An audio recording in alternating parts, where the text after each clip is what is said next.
Hello everyone and welcome to Silverstone for round 8 of the GPVWC Supercup Championship in 2021. It's Silverstone time. My goodness, I've been excited for this one for a very long time. It's a fantastic race circuit, always produces some brilliant action with GPVWC, and we have at least 26 cars ready and raring to go here for 2 races of action. This is going to be a good one, so hang on to your seat and settle back. It's only me in the commentary box today. Jake Sanson unfortunately can't make it. Not sure of the reason for that, but anyway, hopefully we'll have a second commentator in future races. But anyway, you got me to talk you through the action, and the cameras and the stream today are provided by Heigo Poom. I'll remind you of that later on when it's necessary. A couple of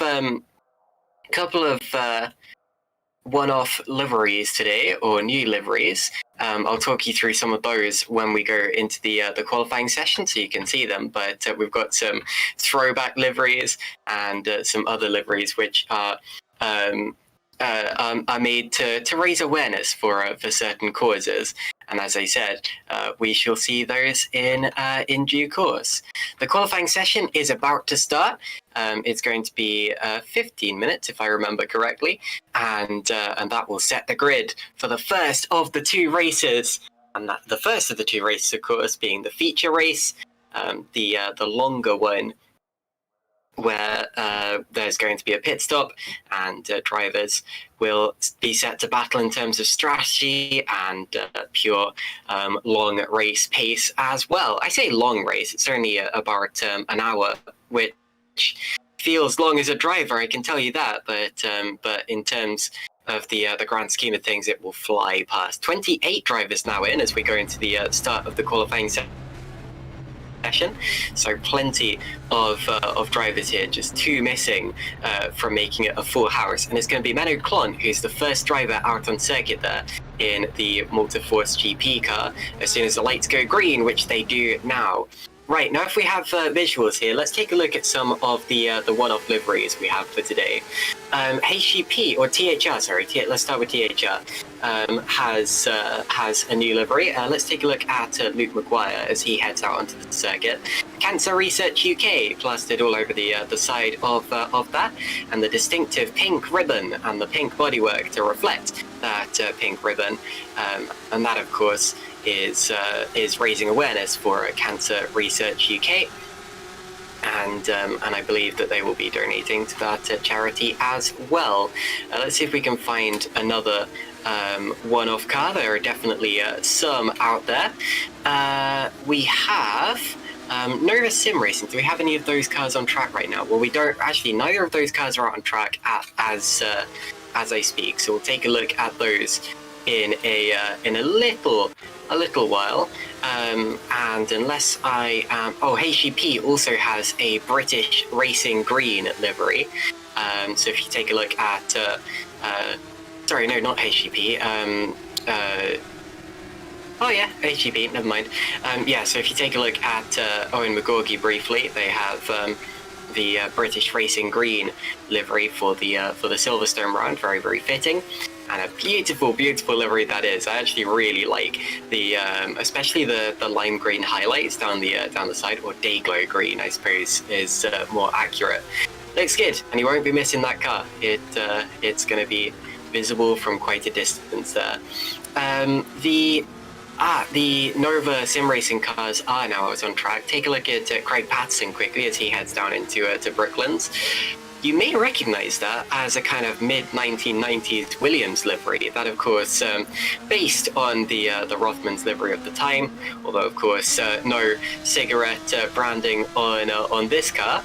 And if that's raising awareness for something or celebrating something, then please let me know, because I actually am not sure what that livery is supposed to represent. But looks good anyway, and Craig setting up for a lap. Anyway, let's take a look at one of the drivers actually on a flying lap now.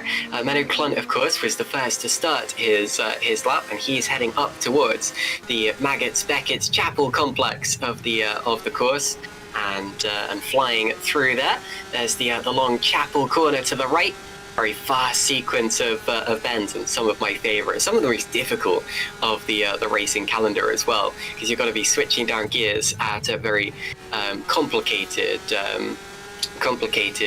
liveries. I've got some more, as we watch Menno Klon complete this banker lap, I've got some more information from Toby Davis, the team boss of the THR team, saying their livery is, of course, in aid of Cancer Research UK. They have a page on their Instagram to donate to if people wish to. It's in honour of Toby's grandmother, who sadly passed away a few years ago from cancer, and in honour of everyone who's also been affected by cancer. So Toby Davis there, letting me know more about the cause that's being represented on the side of that THR car. Anyway, the first few flying laps have been set now, and it's Jan Granqvist currently at the top of the timesheet in the Sanson Motorsports car. Luke Maguire only second so far, although it is still very early in the session. Chris Butcher now goes to the top in one of the Cancer Research THR cars, and that's a 133.602, so that's the benchmark in the early stages of this qualifying session. That's what people have to beat. McGorgy is currently 4th, Tom Stevens currently 5th, so the HGP car is right up there. In terms of the championship standings, remember, it is it's still Luke Maguire in the lead of the championship, but only by 8 points. It's very close between him and Chris Butcher there. Maguire, of course, winning the first of the 2 races last week in Canada, and Chris Butcher would have been leading the championship, but had a very dodgy race too, and only picked up 1 point from that race. So it's Maguire first, Butcher second. Tom Stevens is third, but sadly for him, he and his teammate Magogi are dropping quite rapidly out of the championship fight now. It's looking like a battle between the top 2, in particular, Maguire and Butcher. Tom Stevens is third in the championship, followed by Damien Kardash, then it's Moritz Kropp, Oyo Magogi, Jason Muscat, Alexander Ragosa, Meadow Klon, and Jakub Kalbachik taking up the top 10 positions. And Kalbachik there, of course, got his best result of the season so far with a 2nd place in race 2 last time out. So that's how it stands. I believe we have a new driver here today, Giannis Lianos. I don't recognize that name. I think he may well be new to Supercup at least. Although if anyone knows of anything that Lianos has done, please let me know, because I don't recognize that name, and he's currently 19th in the order. Hasn't done Formula Challenge this season either. I've just been looking up the Formula Challenge standings. What he has done is a couple of academy rounds. He did 2 academy rounds earlier this season, with his best result being a 9th place in race 2 at China. So Liana's coming into this seat, thrown in at the deep end for a Friesland racing team. But I wish him the best of luck, and we'll see what he can do in this race. So back to the head of the order. None of the drivers currently on flying laps, or at least none of them looking as if they're going to be improving anytime soon. Although Fabian Ruth, actually, who hasn't set a lap yet, was fastest of anyone in the first sector in the Red Arrow racing car. He's currently flying through Cops and up towards Maggots Beckett's Chapel. Got a little bit of traffic up ahead of him. Actually, I think that may be his teammate there, his Red Arrow racing teammate. So as they head onto the straight, we may well see Vincent Gutt giving a slipstream to Fabian Ruth, and that is what's taking place. Look at that. So Gutt is going to give him a slipstream. Ruth is going to set a pretty quick 2nd sector time. It's not the quickest, but it is fairly quick. It's faster than the drivers in the midfield, and I think Fabian's going to slot himself into, if not the very top of the order, he's going to be close to it. It all depends on how good he is through Club here. It's a difficult corner. You've got to get it hooked up and not run over the curb on the outside and across the line, and it's only 10th. I'm surprised about that, because the 1st and 2nd sectors look so good. I was expecting it to be in the top 5 at the worst, but only 10th. Not what we'd be expecting from a lap of that caliber. Stevens now improving his time in the 1st sector. That looked pretty good. Although he's now been beaten actually by Luke Maguire. So let's look at Luke Maguire quickly. Sorry for jumping around a little. Maguire is actually slightly further back on the lap. He's just coming through Woodcote now, and across the national pit straight. The pit straight, of course, used for national races, especially those using the club circuit. Chris Butcher also fastest in the 1st sector, but I don't want to keep jumping around just yet. Let's keep looking at Luke Maguire. His 1st sector time was only 5 thousandths of a second slower than Chris Butcher's, so Maguire could still be on for a pole position here. And actually his 2nd sector is the fastest of anyone, 40.228 in the 2nd sector. Through Stowe, that was beautiful. Touched the inside curve at just the right angle. And meanwhile, Tom Stevens goes up to 3rd, but keep watching Maguire, because he is going to go higher than that, I expect. Both his 1st and 2nd sector were faster than Stevens. Across the line goes Butcher, and he goes P1, as expected. He goes P1. Now let's look at his teammate, Chris Butcher, because Butcher is improving on his time in both the 1st and 2nd sector. And he may need the fastest 3rd sector of all to set this, but he's close, and that's looking good. That's looking good. Out of the final corner, crosses the line, and he stays 2nd. He's 2 tenths down he's 3 tenths down on Maguire in the 3rd sector. So Maguire's 3rd sector was excellent. Butcher's third sector wasn't quite so good, but it is a THR 1-2 for the time being, with just over 5 minutes remaining. So that's how it stands so far. THR 1-2, locking it out, as they have done for a lot of the championship so far. McGar and Butcher P1 in the standings, and P1 and B2 in the championship as well. Menno Klonk completes another lap, goes 8th, so 2 positions gained for Menno there.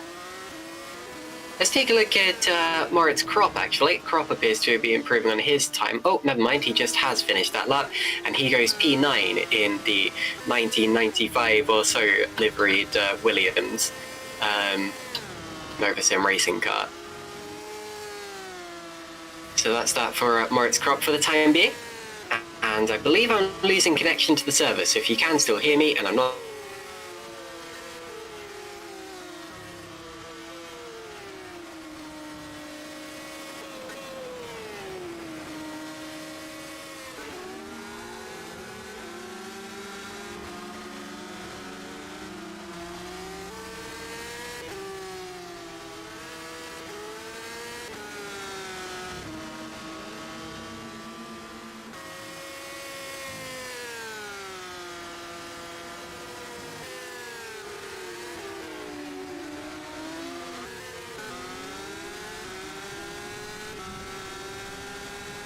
Okay, apologies for that if you can hear me now. Just a brief internet cutout. I hope I'm back. I'm currently not in the server, but that's okay because Heigo is very kindly providing a stream for me to watch, and I can tell that we're currently on board with Owen Magorgi in the HGP car. So yeah, sorry about that brief cutout. My internet's been doing that quite a lot today, and it's really weird because when I go to check it, it says that it's been on the whole time. So annoying stuff, but anyway, we make do with what we've got. Magorgi here, not bad in the first sector, and though I tell you what, Fabian Ruth is improving. Fabian Ruth doing the fastest first sector of anyone. Jason Muscat now jumping up to P3 as we speak, but keep watching Magorgi because that is a decent first sector. Only 2,000s off what.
Testing. I hope you can hear me.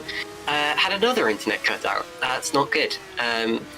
Hopefully it would have got over whatever kind of paddy it's been having, and we can get back to watching some qualifying. But anyway, so final 2 minutes of qualifying now. Very bad time for the internet to cut out. And going into the final flying runs, we've got Maguire, followed by Grankvist, Butcher, Muscat and Magorgi, the top 5. That's the order as it stands. And Fabian Ruth's lap that I was talking about doesn't appear to have been an improvement, so maybe he made a mistake somewhere. But he's still in 15th position as we speak, so that's a little bizarre, but anyway, maybe you saw more than I did there. River Machete getting very sideways through the Maggots-Beckett's complex, and that's going to be an abandoned lap there, went right over the line. Here's Moritz Kropp, who we're watching, as we've got yellow flags in Sector 3. Sometimes that happens, drivers just peeling off the road and teleporting back to pits or whatever. There's definitely not enough time to go for another run if you haven't started it yet, so some drivers will be heading back to the pits now. We're in the final minutes of the qualifying session, the final chance for any of these drivers to go for an improvement. Crop's first sector, once again, really good. He's so quick through the first... Actually, no, sorry, I'm reading the wrong time. I'm reading someone else's time. Crop's second sector was the good one. His first sector, not quite as good as he can do. Through Stoke, down towards Club. Got a little bit of traffic up ahead, hopefully not destabilizing his car too much, and he may get another run here actually if he has the tyres and fuel for it. Across the line, any improvement for Crop? He goes P8, so does jump into the top 10 now. But I'm so interested to see what these leaders can do if anyone's going to go any quicker. I think Jason Muscat's probably your best bet because Grankvist's in the pits and Butch has just completed a lap of his own. So it may be down to Maguire versus Muscat here in the late stages. Muscat only in 4th position, and but possibly the only person who can beat Maguire. Maguire's still going for it. Maguire's still on a lap through the Maggots Beckett's Chapel complex. Hooking it up nicely. A lot better than we saw Machete doing a few minutes ago. And again, his first sector's off. His second sector's the fastest of anyone, but Jason Muscat went over half a tenth of a second faster in the first sector. Muscat here is the person who really could throw a spanner in the works. He could still take pole position. An improvement there for Damien Kardash. He goes P8 as we speak. Maguire is coming through the final corner, crosses the line. Any improvement? Yes, he does improve. He does improve. Goes even faster. And fastest third sector of all. And Muscat pits, so it's all over for Muscat. He's abandoned his lap, had a slow second sector. Here's Moritz Krop. Krop out of the final 10. This won't be a contender for pole. Unless his third sector is stunning. And stays 10th. So, I believe it's going to be Maguire who takes the pole position here in Super Cup. I don't see anyone on a realistic improvement now. And that's the lot. So Luke Maguire takes pole position, followed by Chris Butcher, Jan Grankvist, Jason Muscat, and Owen McGorgy, the top 5. I'm just going to check out...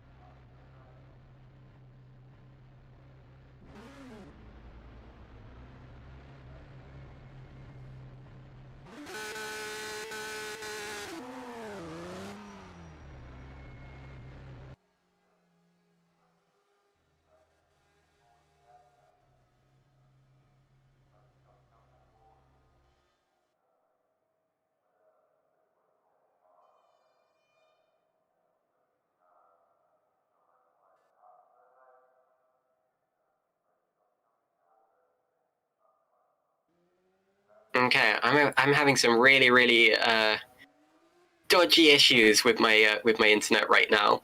I have no idea what's going on, but I'm going to keep doing my best. It's been doing this all day, and I was hoping that it would stop by the time that we got to the broadcast, but obviously not.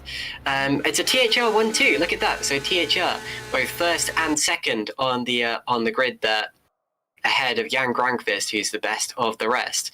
And Grankvist was a new guy last time out. He joined us for the round at Montreal, and I was really impressed. His racecraft was excellent, some of the best that I've seen. And even though he's not quite as fast as the THR guys, his racecraft was so good, and he just was not giving way to anyone through the corners, but somehow wasn't colliding with them. It was excellent stuff. I don't think I saw any mistakes from Crankfist last time out. And he will be starting ahead of Jason Muscat on that second row of the grid. So we now have a 10-minute wait until the start of the formation lap for the first race. As you see the cars going back out there. We're actually going to take a 5-minute break or so, just to give me a rest since we don't have a co-commentator. But we will be back towards the end of the warm-up session to let you know how things are going and what's going to happen for the first of these 2 races.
Welcome back everyone to GPVWC Supercup before the start of the first of two races. 26 laps this is going to be around the beautiful Silverstone Grand Prix circuit.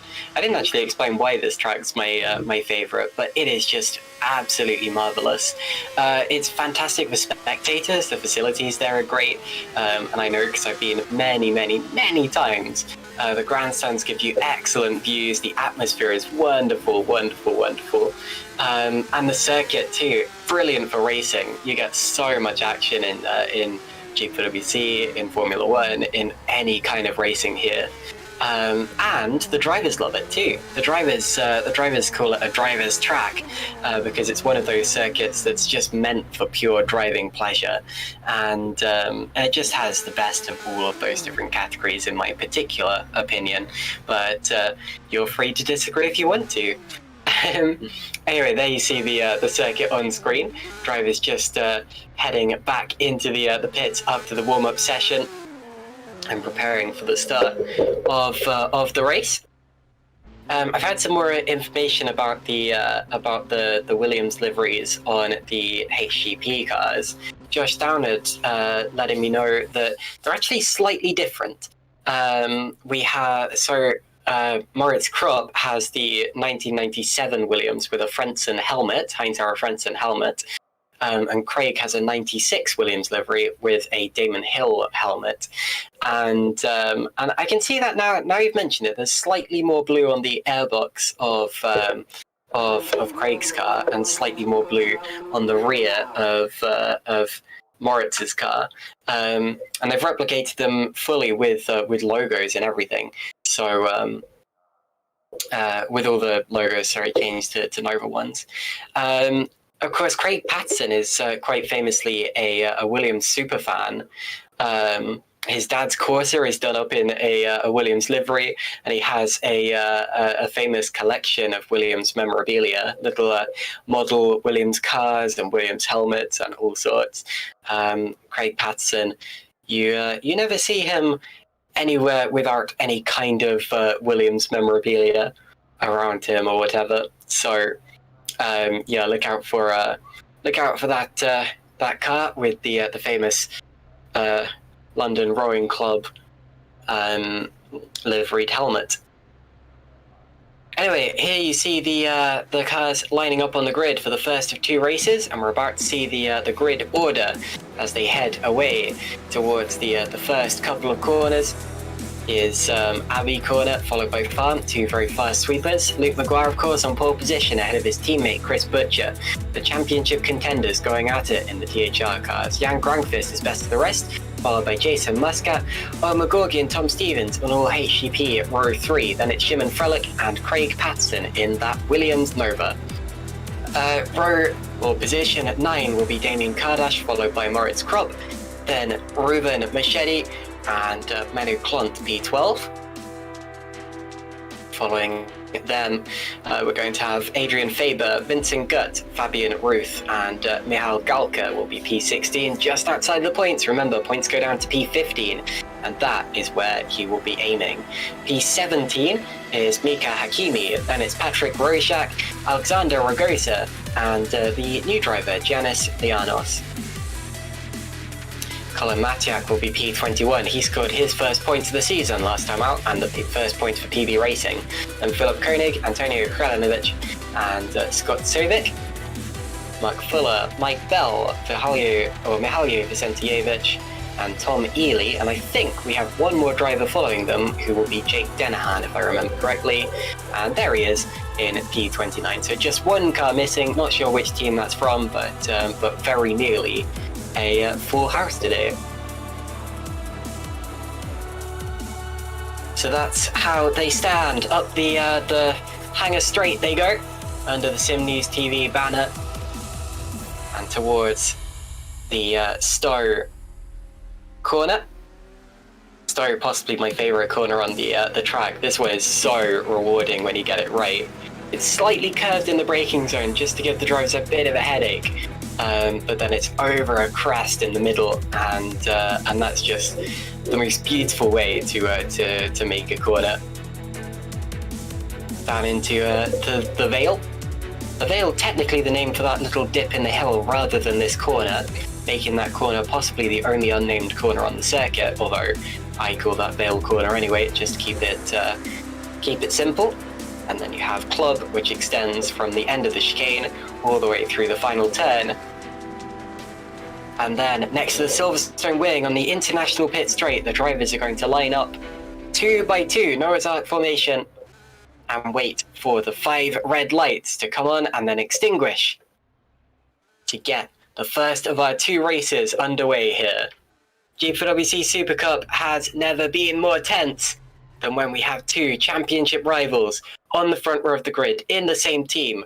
Flashbacks of a couple of years ago when we had the Scuderia Basilia cars going at it for the win. Now watch the lights. When they go out, we'll be underway. And it's go for 26 laps of Silverstone. Away we spring towards turn 1. And it looks to me as if, was that Maguire getting the better start? Behind Jan Grangfist keeping in the mix. And then Muscat losing a place. We've got, actually that's not, oh that is Grangfist in 3rd place still. And then we have one of the HGP cars up into 4th place. We'll see what the order's like when they head out onto the Wellington Straight. Some cars smoking heavily, although we'll probably get away with it if President is to be believed. Luke Maguire is indeed leading this race from Butcher. Then it's Grangfist, McGorky, and Muscat the top 5. Looks if everyone's through cleanly. Didn't see any incidents further back, and that is always a good thing to see in a race such as this one.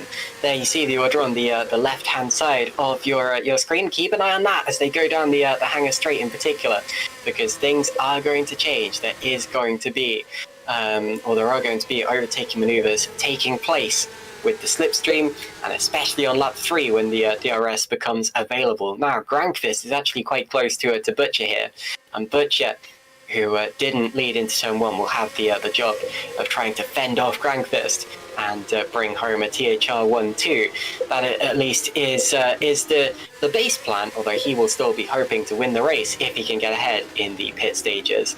Down into the Vale, bit of a look there. Just behind Patson, it was Kardash and Krop going at it. There we have Mikhail Galka coming together, and there's a big pile up behind him. Ragosa, Machete, a couple of other drivers. Galka, I think, was involved. I think Machete got away okay, actually, but one of the drivers was caught up very badly. Was that a Multiforce car potentially, who went for a bit of a, not sure if it did go all the way over, but it certainly went right up onto its side, and somehow appears to have got away without losing too many places.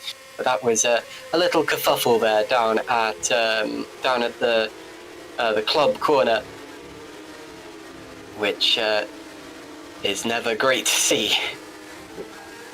I really was expecting to see a Multiforce car shoot to the back of the order, but maybe I identified it wrong, because it appears that oh, and Ruben Machete's lost his nose. So look at that, Ruben Machete has lost it through or out of Brooklands.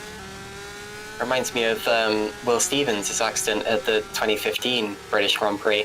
But anyway, appears to have continued, and he will be making a pit stop for a new front wing. I'm interested, actually. Could well, I doubt it, since it's such a high tyre wear circuit, but could a driver maybe go into hard tyres here and try to run to the end of the race if they have an accident in the early stages? Probably not, but it may be worth a try for someone like Ruben Machete. Patrick Brojek there, just, oh, big slide. Who was that? Mike Bell involved. Oh, and a big contact behind, and that was one of the Sanson cars, and it wasn't Grangfist, so it must have been his teammate Jake Denahan there involved, and Denahan dropping behind Trelinovic as we speak. So more contact going on further back. Still, I think Machete's the only driver to have lost a front wing or whatever. And Machete appears to have parked it up somewhere, I think. Either that or had another incident, because he is registered as being stopped on my screen now. Linus just went off and came straight back on into the side of Jake Denahan, and he lifts off. So Denahan goes through into 25th position from the back of the grid. And there may be some suspension damage for some of those cars if they weren't lucky. Lap 3, Maguire leading by 1.5 seconds over Chris Butcher now. That's the gap, and it's much closer behind between Butcher and Grangfist. And that's important because, whoa, big slide for Grangfist. He'll still get the DRS there, but won't get as much of a run as he would otherwise have done without that big slide. Good save. McGorky is in 4th there, ahead of Jason Muscat, and McGorky will be involved in this one as well. HGP earlier in the season looked like the drivers to beat. They looked like it was going to be HGP versus THR before HGP had a couple of dodgy rounds around about India, Azerbaijan kind of time, and now of course they'll be willing to, or they'll be eager to reinstate their name as the second best team, or even best team if they can get that.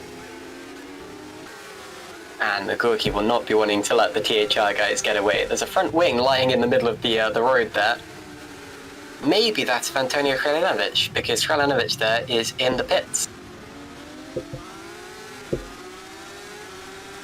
So yeah, I think it was probably his, although I don't know exactly what would have happened there. Here's Michal Galka passing Colin Matiak up the inside into Brooklands. Not currently over a points paying position, but later on in the race could well become so. Again, this race is a matter of strategy, a matter of endurance, and a matter of consistency as well as pace. The top driver currently on the medium tyres is Patrick Rojak. He's in 11th position.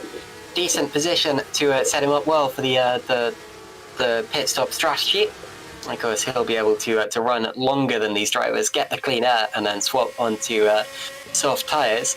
It's a win-win situation, although he won't have the advantage of track position in the early stages. Patterson now under heavy attack from Damien Kardash, fending him off into Stowe.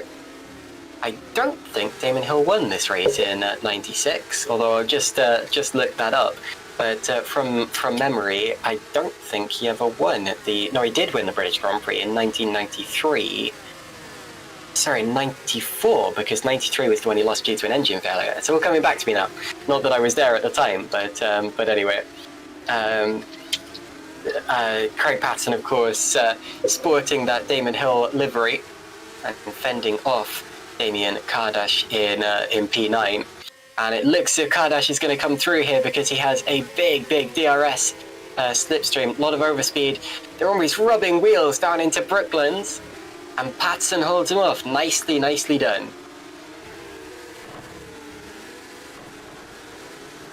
Yellow flag somewhere. Kralinovic, I'm afraid, is our first retirement. So 28 drivers remaining in this race. We saw what I believe was Kralinovic's wing lying in the road a couple of laps ago. Battle continues between Patterson and Kardash. Whoa, look at that! Kardash up the inside into Maggots! That would have been... Well, that was very ambitious, trying to force Patterson off his line potentially. Incidentally, Damon did not win the British Grand Prix in '96. He had a wheel nut failure, which put him out of the race, and it was his teammate Jacques Villeneuve who won it that year. And indeed, Damon's only British Grand Prix victory did come in '94, so my memory serves me correctly. Well done me. Out towards the international pit straight once again. Grankvist still with Butcher and leading a long chain of cars, with McGorgy, Muscat, not quite Stevens. That's about where it ends for now, but Stevens definitely there and waiting to pounce in case something else happens. Sovac and Rojak swapping places, and that's because Rojak's in the pits. Not entirely sure why. Still way too early for a pit stop, so maybe some damage to Patrick Rojak's car there, but anyway, so he'll drop to the back. On McGorky there, trying to line up Grankvist. Takes a different line, or took a different line that time than Grankvist. Much wider on the entry, and then just kind of rolled it in. Frelick and Butcher are side by side. Oh, Butcher's dropping, something's happened to Chris Butcher, who was second in the race, and Butcher appears to have vanished. Butcher has had a disconnection or something like that, because all of a sudden his car is missing from the order. Chris Butcher suddenly disappeared, and I'm afraid his disappearing act is going to cost THR a 1-2 finish in this race, and that may be dramatic in terms of the championship as well, because all of a sudden Luke Maguire is going to be taking, providing he can win this, and Kardash is now side by side with Patterson, which is now for 7th position, but providing he can win this, Maguire will take 25 points away from Butcher, completely unmatched. Kardash there went around the outside of Patson, a really well done move, and that is now for 7th position due to Butcher's untimely demise. So drama here at Silverstone through completely no fault of Chris Butcher's, and considering the issues that I've been having with my own internet today, clearly it's clearly I know how that feels, but from second in the race that must feel bad, especially considering they were on course to bring home a THR 1-2, another THR 1-2 in this championship. THR, of course, have 4 1-2s to their name so far this season, which for Supercup, a very competitive series with equal machinery, is quite something. So, after being passed by Damien Kardash, Patson is now ahead of his teammate Moritz Kropp in the other Novus Sim Racing Williams liveried car. Oh, running right over the curb there at Cops. Sometimes if you go wide, the car just kind of slides straight on. Mike Bell, I'm afraid, is also at this race now. Unsure why, but he is registered as being out. Although he is, well, on my live timing still classified, although so is Chris Butcher, so not sure entirely what's going on there. But anyway, looks as if Bell is out of the race to me. Patson there almost coming back at Kardash, although running wide. And that is still for 7th place. Said 6th for a bit, but I'm not sure why that would have been. Almost scared me that someone else had had a DNF there. Maguire leads another lap. His gap, 2.7 seconds now. The real battle is that for 3rd between McGorgy and Muscat now, because Grankvist appears to have broken away from McGorgy slightly. Still watching Kardash, Patson and Kropp though. And very defensive goes Kardash. He senses the danger. Patson to the outside. Ooh, gets hung out to dry a little. Not sure what Moritz Kropp's orders will be in this situation. Whether he'll be told to stay back. Stay back until Patson gets through, or whatever. I'm not entirely sure.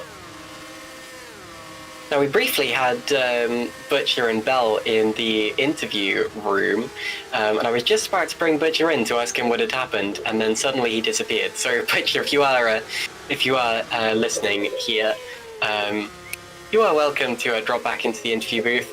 I don't have a co-commentator today, so I would appreciate the company. But anyway, big shame for Chris to have dropped out of the race. And now 3rd place has changed. McGorgy now has dropped behind Muscat. And we haven't seen that happen, but look at those two. Yeah, look at that. So Muscat ahead of McGorgy. Can we get a replay of that, Heigo? I'd like to see what happened there, whether McGorgy made a mistake or whether Muscat just kind of went through. But yeah, Jason Muscat is now in 3rd position in the Multiforce car. Jason, who has won several Super Cup events in the past. And the replays are broken, so never mind. Apparently we cannot bring you replays today. That's okay, Heigo. Thank you for trying. Jason Muscat has got a couple of podiums so far this season, although not since Bahrain, the 2nd round of the championship. Since then, he hasn't even got a top 5, so Muscat will be hoping to bring himself a 3rd podium finish of the season and push himself slightly further up the championship table. With that being said, he is 28 points behind Owen McGorgy ahead of him, so I'm not sure if he actually would gain a place, but it would certainly help him, and certainly help him get closer. You see the battle for 3rd graphic there. Muscat, McGorgy, Stevens and Frelick going at it. Single file for the time being, but you wait till they get an opportunity. You wait till someone makes a mistake, or someone gets an excellent slipstream, or something along those lines, and suddenly it will be all change.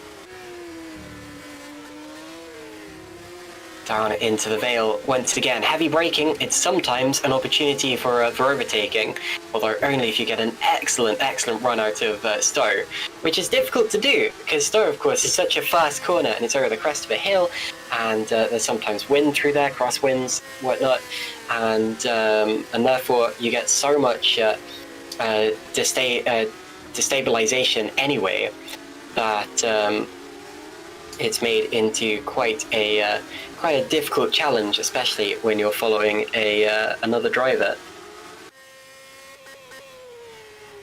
Mike Bell, I think, is back on track. He is not registered as being in the pits. P27 dropped out of the race, but now he's back in the pits. So I think maybe has given up this time.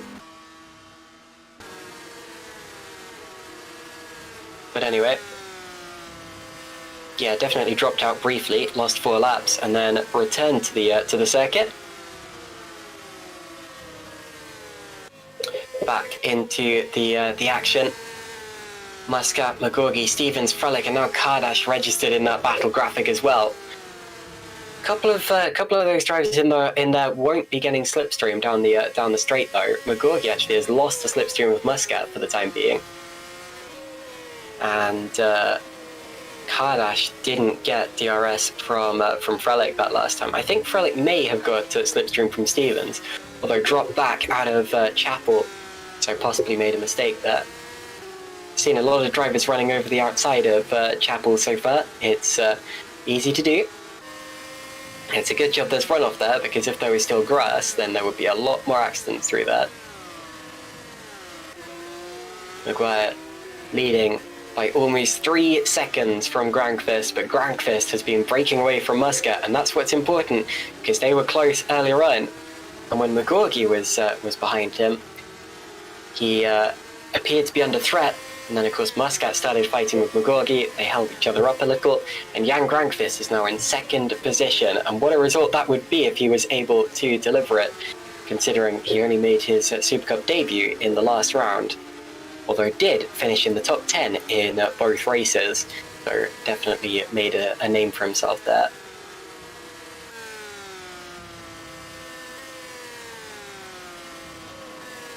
Through Cop's corner once again goes Jason Muscat.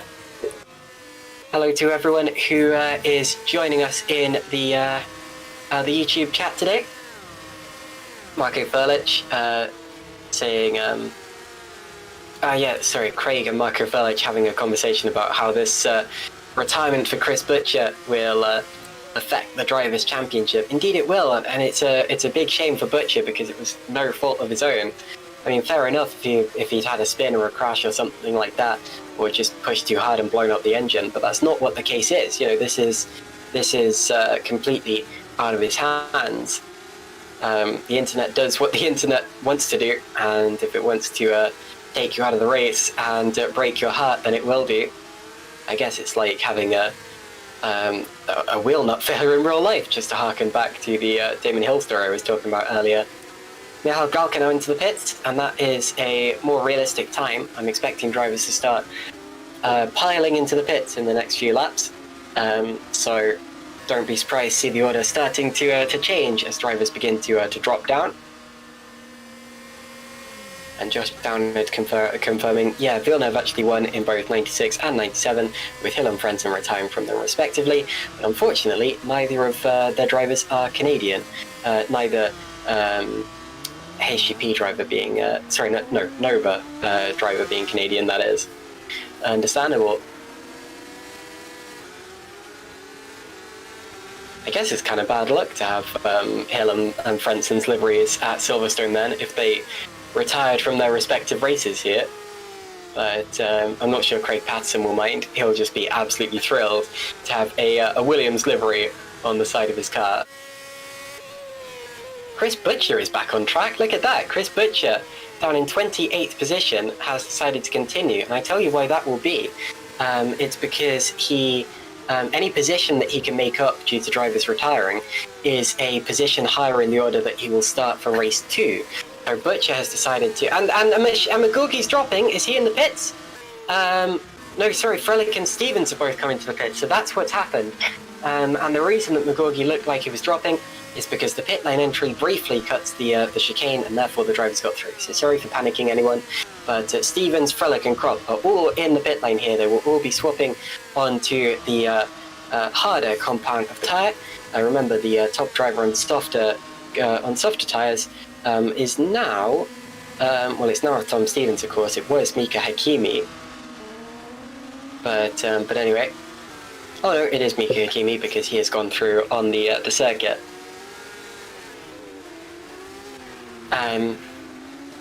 But anyway, as I was going to say, McGorgy has everything's okay with his car. Everything's fine, although he will probably be coming into the pit sooner. Chris Butcher, oh, that's what I was saying before, isn't it? Yeah, Chris Butcher has stayed out to make up positions and start higher in the sprint race. Of course, he will need drivers ahead of him to DNF though, because the only driver on the same lap as him right now is Mike Bell, and Bell is something like a minute and 7 seconds ahead of him as we speak. So overtakes are pretty much off limits for Chris Butcher now. He just needs to make sure that he completes as many laps as possible and overtakes as many retirements as possible. Jan Grankvist now into the pits, locking up a wheel and making his stop. Also McGorgy, I think that was, in behind him. And once again, medium tyres, so the yellow wall tyres will be the order. And several drivers coming in behind him as well. Kardash and Patterson both pulling down the pits. Looking relatively crowded there. Well, not particularly crowded, it's just because they were all at the same point in the pit lane. And Vincent Gutt coming in as well in one of the Red Arrow cars. Smoking slightly is Jan Grankvist on the pit exit. Now once he starts to ram air into that engine by moving quickly down the straights, it should be okay, although that may distract him for a couple of laps. When I went to the British Grand Prix in 2017, there was a rather dramatic moment in the Formula 2 race where Charles Leclerc, I wonder if anyone here knows that name, had a massive plume of smoke come from behind his car, right in front of where I was sitting, and everyone in the grandstand was looking around like, he's out, surely he's lost the race. And then somehow the smoke disappeared, and he went on to win the race convincingly by something like 15 seconds or so. So whatever happened on that occasion, he turned out okay. Luke McGuire now into the pit lane from the lead of the race, and in behind him comes Muscat. So the two leaders reacting to cover each other off potentially. McGuire stopping slightly sideways, but that's okay. He still reaches his box without having to reverse. Muscat is going to briefly take the lead of the race, and depending on where his pit box is, he may lead a lap here. Not that that matters much. Yeah, Muscat classified as the race leader that last time around. But through again will go Luke McGuire, who takes the lead of the race, comes out third overall, with Clont and Ruth the only drivers ahead of them yet to stop. And Grankvist has stayed ahead of Muscat, so the order there not changing. Not sure if it's closer or further away, but importantly for Muscat, he's come out ahead of Hakimi. Now Clont's just lost a place to Ruth, so I think they're battling there on their way into the pits. Ruth temporarily takes the lead of the race. It's not the lead in the effective order, in the net order, because they will still need to make a pit stop.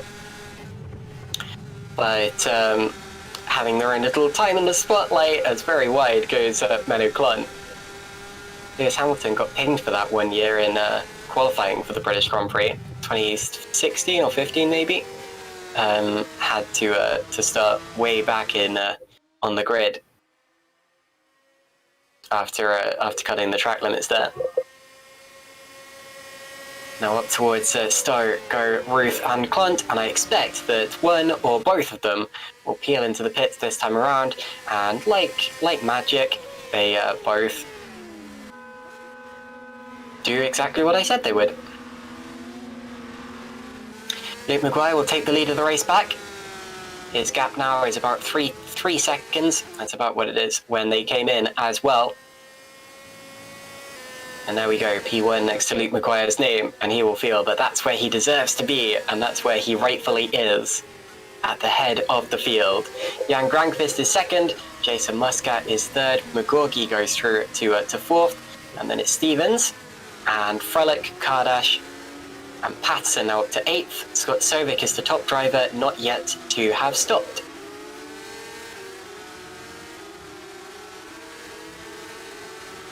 So, Frelick and Kardash closely fighting over P6. Frelick going defensive.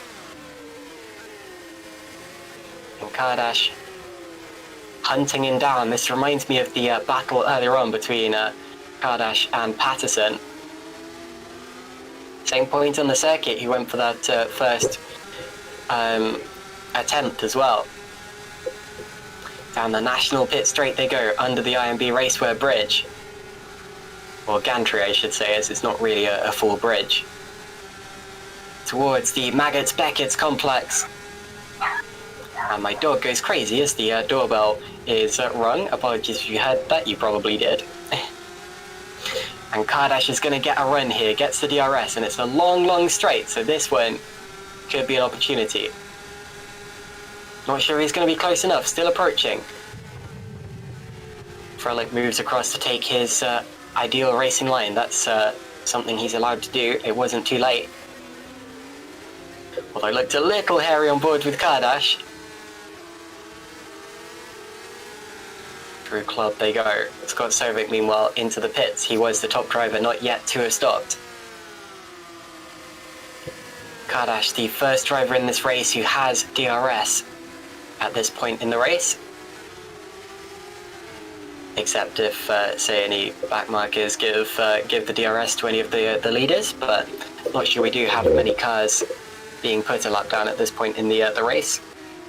The only 3 drivers that are registered on my screen as being a lap down are Alexander Ragosa after his incidents earlier on, Mike Bell and Chris Butcher, who are effectively not really in this race anymore and are just continuing to pick up grid positions for race 2.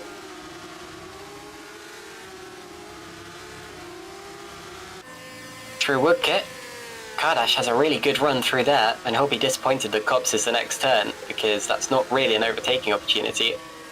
I've seen cars overtake that, but they tend to be cars with quite extreme speed differential. And a bit of a slide there from Kardash. So may have just sacrificed this lap in terms of having an opportunity to make his way through.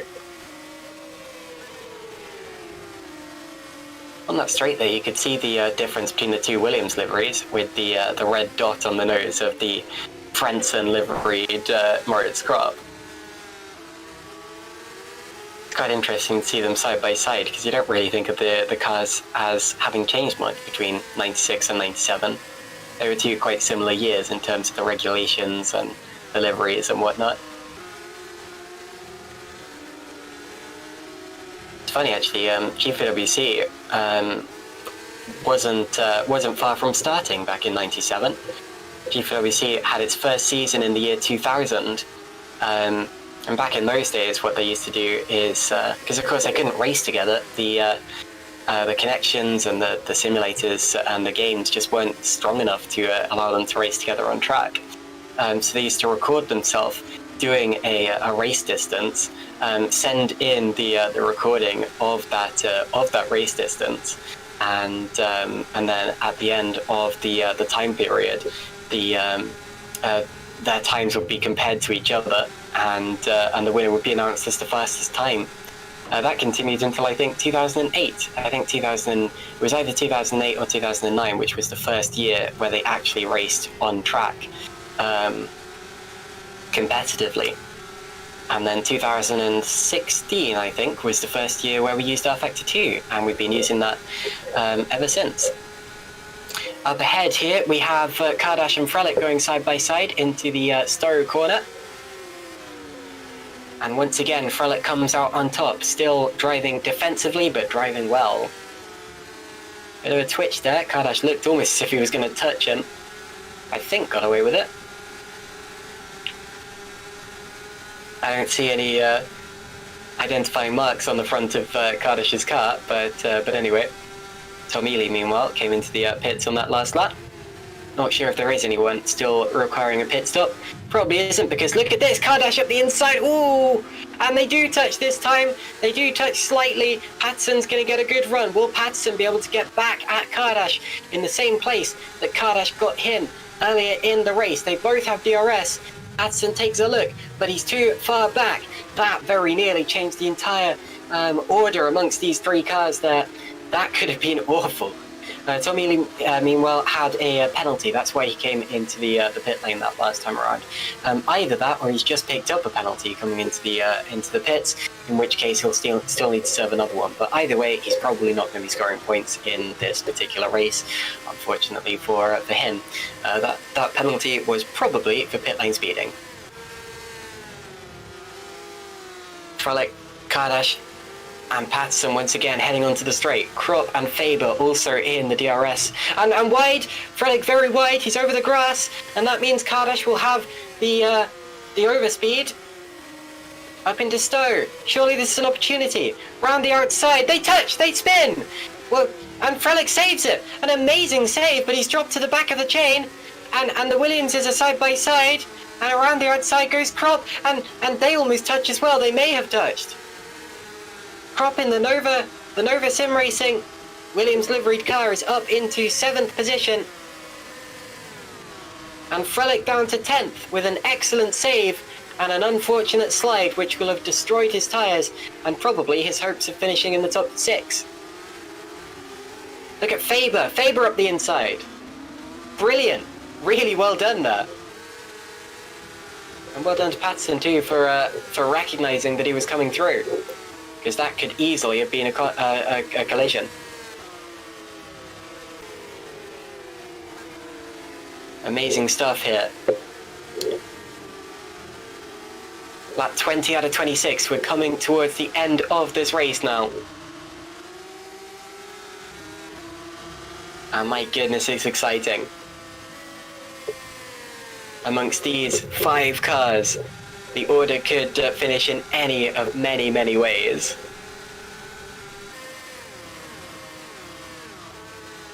Through the Beckett's complex. And a big plume of smoke up ahead. Someone went very sideways there. I think it may have been Kardash. Now in the background, Faber is coming through. Faber's on an absolute charge here to the outside of Moritz Krop. Gonna get hung out to dry a little, but there is traction out there. And look at, wow, well he found it, he found the traction.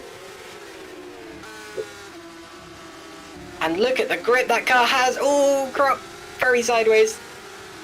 Very twitchy, but through goes Adrian Faber with a really, really nice move. The Novas are together again, with Krop ahead of Patterson this time, contrary to the order they've been running for the majority of this race so far.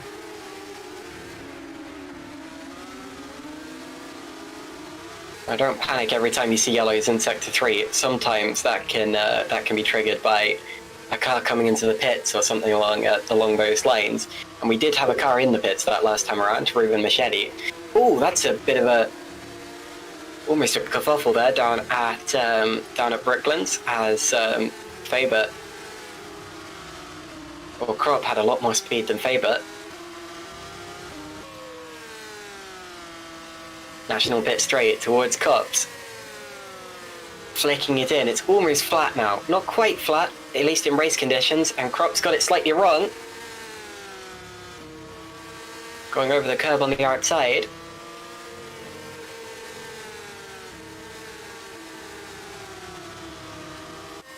Up the hanger straight once again.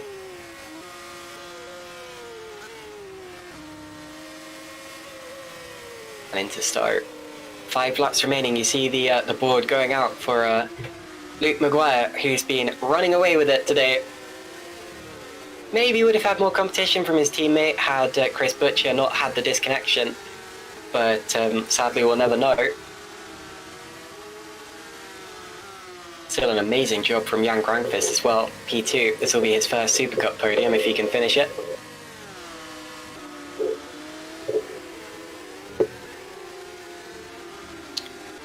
Down into, and there you see Luke Maguire. As I said before, sporting the Cancer Research UK awareness logos on the side of the car, on the side pods, and the pink ribbon on the rear wing. Moritz Krop with his teammate Craig Patterson. Williams based just down the road from Silverstone. They call this place Motorsport Valley because so many teams, you know, double digits of teams in Formula 1, Formula 2, Formula 3 are based here and have been based here through the years. GPVWC Day in 2019 was held 2018, sorry, was held here just down the road at the well, it was at the time the Force India Racing Point factory, although of course now it would be the Aston Martin Racing factory. And I know it because I was there. And sorry, we're quite a few people in this field, to be honest, but anyway. Hopefully we can get GPWC Day in person back sometime soon. Of course, COVID has been throwing a few spanners in the works. And I wasn't able to go to the one in Malta because, well, it was in Malta. And that's quite a way, but anyway. Battle for 6 still on. Kardash, Faber, and a big twitch there from Kardash, got over the curb. These curbs proving relatively difficult here today. Down at Cops, down at Aintree, at Stowe. A lot of the time, the curbs, if you get them wrong, if you get a wheel too far over, they can kind of cause the car to skate a little, and around it goes. But anyway.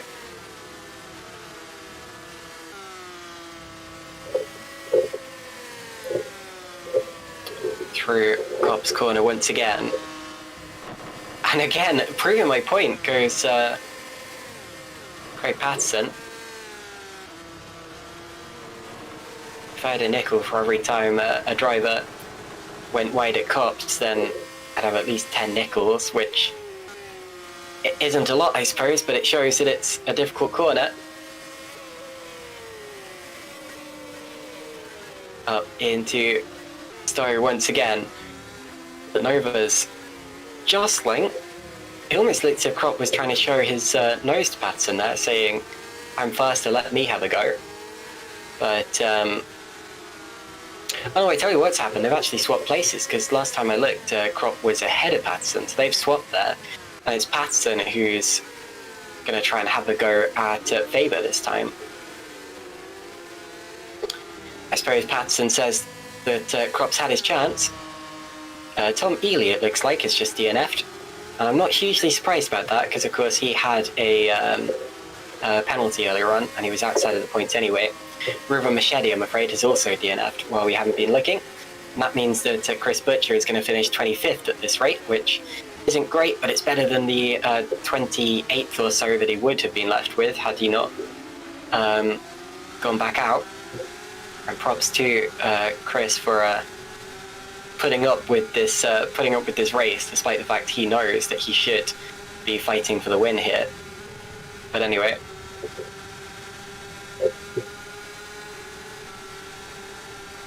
Beckett's once again.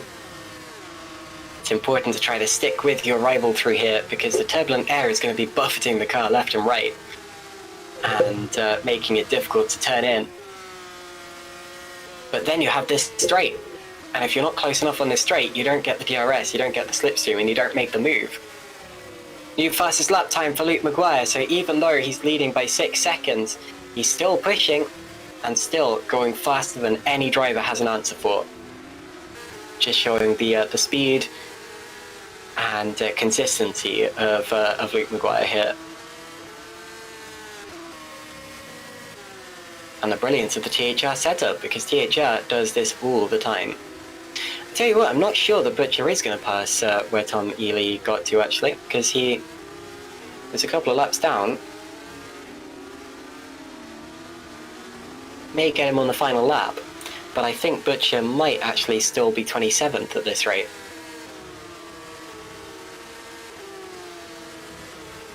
Jinking left and right goes Patterson. Through Luffield they head. And out through Woodcote. Woodcote, a flat out corner. There used to be a chicane there in the 70s, which made it a lot more difficult. And of course, back in the 50s and 60s, it was more of a right angle, to be honest. Not entirely a right angle, but it was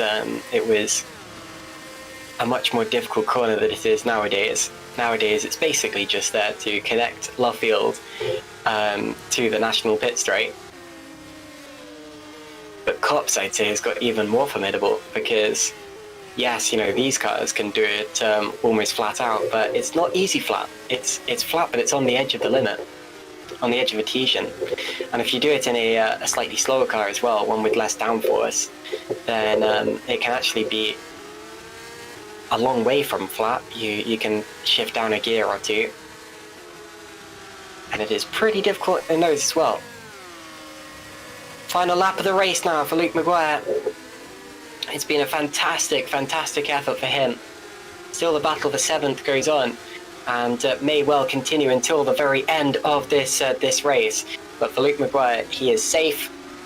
I tell you what, look at Granqvist and Muscat. They're pretty close on this last lap as well. Muscat's really caught up to Granqvist here, so that's not safe yet. Under the IMB racewear gantry. And a big twitch for Granqvist. This could be Muscat's chance. Granqvist keeps his foot in. Muscat might have a little complaint to himself about that. Through Maggots Beckett's Chapel, unfortunately, soon we're gonna have to cut away to Maguire to see him winning the race. But Granqvist and Muscat may well go side by side into Stowe or Vale. Maguire comes through the final couple of corners, and what a fantastic race it's been for him. Absolutely faultless, and it'll be interesting to see what he can do in race 2, coming through from anywhere between 6th and 10th position. But Luke Maguire wins race 1 and massively extends his championship lead. Granqvist just holds on to P2. What a fight those two had on the final lap of the race. It's going to be McGorky P4, then Tom Stevens P5 here in the British Racing Green now, HGP Motorsport car, and Damien Kardash P6. Adrian Faber holds off Craig Patterson, then it's Krop, Frelick and Ruth in quick succession. Manu Plant will be P12, and then Mika Hakimi, Vincent Gutt and Philip Koenig will round out the points scoring finishes in this race. And an exciting race it was at that. Don't go anywhere, race 2 is still to come, and it's going to be an exciting one because we have a partially reversed grid for race 2. There will be a number drawn anywhere between 6 and 10, and that number of cars will be completely swapped at the head of the field. So if, say, it says 6, then Kardash will take pole, with Maguire having to start in 6th position, and everyone in between swapping places as well. Maguire does donuts to celebrate a fantastic victory, and he should do, because 25 points are going his way and none to his main championship rival. He'll feel bad for Butcher, don't get me wrong. Butcher, of course, not just his rival, but his teammate and his friend, and that's not the way you want to take 25 points out of your rival, but still, Maguire himself did everything that he needed to do to take those points and to win the first of 2 races here. And that is Maguire's 6th victory of the season so far. And there's only been 2 occasions where he hasn't won the feature race this season. And considering this is round 8, that's quite impressive if you ask me. Luke Maguire, very, very quick. Race 2 coming up in just a few minutes, but before then we're going to go for a brief advert break, and we we will be back in time for the shortened second race.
Welcome back everyone to GPVWC Sim Racing, the 2021 Supercup Championship, and it's round 8 from Silverstone.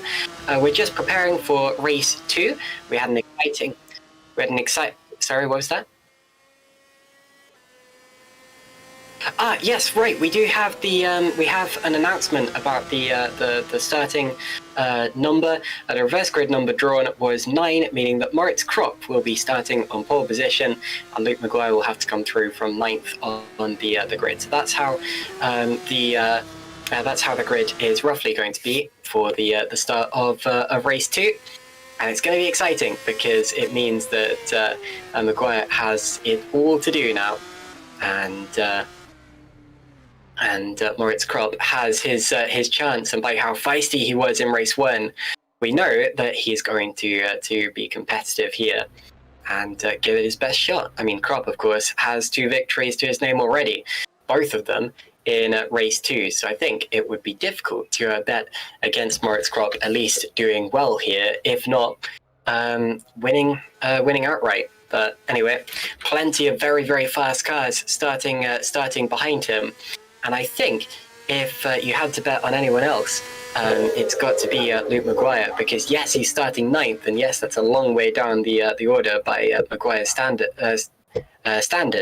But he was so fast in race 1 that who's to say he can't come through in race 2? Between him is going to be everyone who finished 2nd to 8th in race 1 in completely the opposite order to the order that they finished in, and then 10th and so forth are going to be drivers in the order that they finished in race 1. An update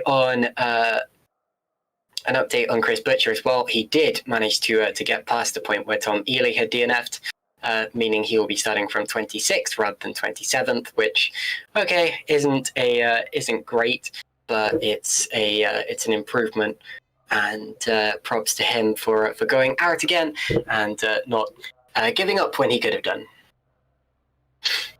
So the warm-up session has come to an end, and the drivers are heading to the starting grid. And then we will be away the formation lap, 17 laps for this second race. It will be between half an hour and 40 minutes, I expect. Maybe a little bit over that. Although sometimes if races go, or usually if second races go over that, it's because of rain or something along those lines. And when we see the drivers heading away on the formation lap, we'll see, and there we go actually, we'll see the starting order. So, it's a Williams 1-2, look at that. Nova starting 1st and 2nd on the grid. It's like a Formula 1 race from the 90s. Adrian Faber is 3rd, followed by Damien Kardash in 4th position. Then we have Tom Stevens and Owen McGorky once again, an all HGP Row 3, just like in race 1. Jason Muscat and Jan Grankvist following on. And Grankvist, of course, getting his first Supercup podium in race 1. Luke Maguire, race 1 winner, will be starting from 9th. Then it's Shimon Frelick, Fabian Ruth, Menno Clont. Then 13th place will be Mika Hakimi, followed by Vincent Gutt, Philip Koenig, and Colin Matiak. Make your predictions in the comments as to who you think is going to win this race too. I always like making predictions and seeing how they age. We've got Servik is P17, followed by Mark Fuller, then Jake Denahan and Mihaly Vicentijevic. Rounding out the top 20. Yanis Lianas was P21 on his debut, then it's Michal Galka, Patrick Rojak, and Alexander Ragosa. And then Mike Bell, Chris Butcher, Tom Ely, and Ruben Machete. I gave props to Chris Butcher for finishing, of course, but Mike Bell, of course, did a very similar thing. And then the end of the grid will be Antonio Kralinovic in the satellite racing car, who DNF'd very early in race 1 and will be hoping to get something out of race 2. So that's how they stand. Hopefully we get a clean race, but it's going to be a frantic and ferocious one. But again, I love seeing people's predictions for race 2, because with the top 9 reversed, realistically, any of the top 9 could and might well win it. I say that every single time, but it's always one of my favorite points, my favorite parts of the race weekend. I'm going to be bold and say Luke Maguire. I'm going to say that Maguire is going to pass all 8 of the cars ahead of him and win this race, but that is a very bold prediction, and he would be the very first double victor of the season so far. Not the first double victor of Supercup history though. I remember back in the day when Alex Siebel was in this championship, he used to run away with both races pretty much every single time. But in recent years, it's been a lot more competitive, and therefore a lot harder to win both races. Incidentally, the last driver to win 2 races in a row was Chris Butcher, who won the second race at Azerbaijan and then the first race at Austria. Onto the grid come the cars. The Nova Sim Racing Williams cars are 1st and 2nd, and then at the back, Antonio Kralinovic. In terms of tyres, I'm not sure if my order's loaded in yet, but anyway. And the lights are about to go out, and they do go out. And away at the front goes Moritz Kropp. That looks like a decent start. Big spin at the back. Goodness, Kralinovic, I'm not sure that was. But look at that. And Patterson takes the lead up the inside. So Patterson gets a great start. Someone's facing backwards. Someone going for a full rotation. I have a feeling that may have been Grankvist, I'm afraid. But anyway, the race continues. And fending off Damien Kardash is Kropp there. But Patterson there got an excellent start. I didn't think he was going to dive through, but he did. And now he is up into the lead of the race. Some more smoking further down. Tom Ely was the driver who spun at the very start of the race. Slight contact there with one of the HGP cars. Wide and dropping is Tom Stevens, who bounced off the tyre of Adrian Faber's car ahead, and now he's going to come back at Owen McGorgy down the straight towards Copse. And it was Jan Granqvist who went for a spin on the in the first sequence of corners, I'm afraid. So, unfortunately, after that brilliant race 1, his race 2 has not got off to a good start at all. Through Maggots Beckett, it's Patterson, Kropp, Kardash, Faber and McGorgy, the top 5. No DRS yet, but definitely slipstream taking place. And some potential moves into Stowe this time. 2 drivers were side by side further back. I think Frelick and Klont potentially. And Frelick's come out ahead of Klont there. Maguire still in 9th position after the first lap of the race, so no improvement for him there. Patterson leads the first lap. Well done to him, because that was a very, very good start. And a brave dive down into turn 1 up the inside of his teammate. Into the arena sequence, the sequence where the grandstands get the best view of anywhere on the circuit. And talking of classic Formula 1 liveries, actually, that car there can't remember who that is actually, but the kind of Simtech liveried vehicle always catches my eye, just because of how much it looks like a Simtech. Onto the national pit straight once again. And over the curb goes Frelick. Maguire on Ruth, that's a close one. Ruth has made up a couple of positions from his starting place. It looks to me as if Ruth and Frelick have swapped around Luke Maguire from where they started, if I remember correctly. But DRS will be available next lap, so expect the order to shake up even more than it already has done, and already has been shaken up. Things are going to get crazier. Down into the Vale they go. Some moves going on slightly further back. I think Mika Hakimi just lost place. Patrick Rojak potentially. Patterson, a quick second lap of the race, continuing to hold his lead as everyone else has to pick up his turbulent air. Then in Klont here, we're looking at Klont on the back of Frelick. Sliding. Saves it. Vincent Gutt attacking. And Klont actually has only just got ahead of Vincent Gutt, I think. Down the Wellington Straight into Brooklands they go. In the background we've got a move going on, and that's Butcher up the inside of Hakimi now. So Butcher into the points already. Excellent start from Chris Butcher. And around the outside he goes. He's going to be hung out to dry there. Almost touches the gravel, but gets away with it.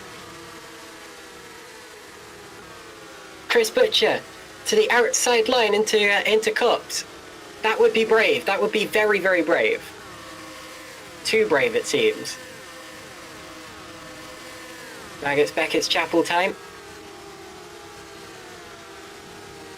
Can he set himself up well for the Hanger Straight? Needs to make sure he doesn't get too much of the turbulent air from the car in front. Too much understeer as a result.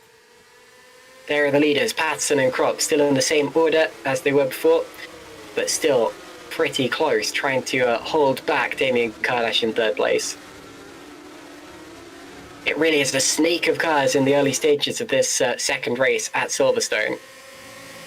A beautiful sight to see. Moritz Kropp, and now you see the Frentzen style helmet. My goodness. The German stripes down the left and right of the helmet. And here's Craig Patterson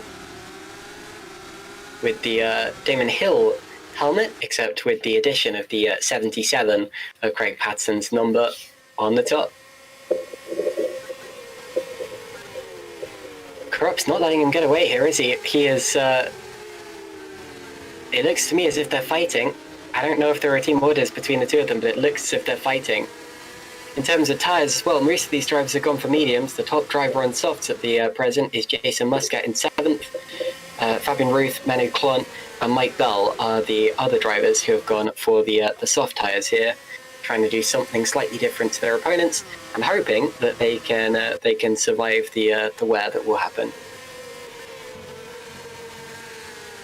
Hanger straight. This is going to be an important one. Damien Kardash. I tell you what, Patson and Krupp, if they do fight amongst themselves, will be very much vulnerable to Damien Kardash here, because he is right there with Faber, McGorky, and then pretty much the rest of the field hanging off the back of them. Maguire almost passed Ruth there, but couldn't quite make it stick. And it may well be that Maguire set his car up for a clean air running, because THR, of course, they're used to leading races, and not really. I mean, they do have to pass cars in race 2. They do it all the time, although Maguire's struggling to come through the field. And it's reminding me of Mercedes in around maybe 2016, 2017 kind of time, where they were so used to leading races that they basically designed their car never to have to fight with another. And then if they got stuck behind a Ferrari or a Red Bull or something, they couldn't do anything about it. But anyway, of course, these cars are all evenly matched, so I'm probably talking nonsense. Into Luffield they go. You see, the battle of the first graphic states that there are 5 cars in it here, although realistically it heads... realistically, the battle goes down even further than that. The top driver not to be in DRS of the car in front of them is Shimon Frelich in 10th place. So the top 9 are still all fighting for the lead here on the 5th lap of the race. And that's how you know that this is a race 2 Super Cup event. I think I saw a position change further down in the top 10 potentially, although I didn't see who it was. Regosa there passing Koenig for 17th. DRS once again on the hanger straight, and still Kardash can't get alongside Moritz Krupp, and Krupp himself can't get alongside his teammate, that is if he is trying to. Into the braking zone for Vale and Club. And the start-finish straight once again. No DRS down there. There was, of course, DRS there one year, and then everyone slid off when they got to Abbey, so they removed that braking zone. Some yellow flags showing, and that's a little more ominous in race 2, considering we're not expecting drivers to pit unless they've had incidents. But anyway, they seem to clear relatively quickly. Maybe in just a brief spin or something for one of these drivers. In the background, look at that. That looked like Muscat and Stevens to me. That's 6th place. Around the outside, Muscat, well, he wasn't still there into Luffield. He just couldn't find the traction on the outside. And he weren't down this next straight either, but out of Copse, if he can set himself up well. In fact, he might... No, never mind. Just trying to force Stevens to lose concentration a little into Copse. Quite an effective strategy usually, since Copse is a tough corner at the best of times. Through Maggots, Beckett's Chapel. Now here's Muscat's chance. How good's his exit? DRS open. Little too far back, I'd say. Ahead of him, they all seem to be maintaining their order as well. The Irish flag on the helmet of Luke Maguire's car, considering that he is from Ireland. Believe it or not. And Chris Butcher now is up into 13th place, although side by side with Rojak, and I think he's going to come out ahead out of those two. So Butcher gaining more and more points, and I would not be surprised to see him in the top 10 at the end of this. Look at Krupp. Krupp is under attack from Kardash. Kardash round the outside. He's going to get hung out to dry, but this is a place where you can do switchbacks. Aintree next. He's on the inside line. DRS will open. And he tucks into line. And then pops straight back out again because there's a braking zone.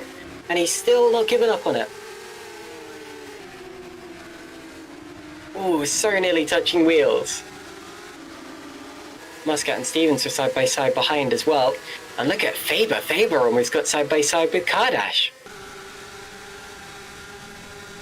Well, Gorky's on the inside there, although he's going to back out before the corner. Oh, big twitch. Very wide from Faber. Luckily for him, there was runoff there. Otherwise, McGorgy would have been right on him. Now, what's going to happen on the hangar straight this time? It seems like every time someone goes for a maneuver here, they're all fairly okay just to hold their positions this time around.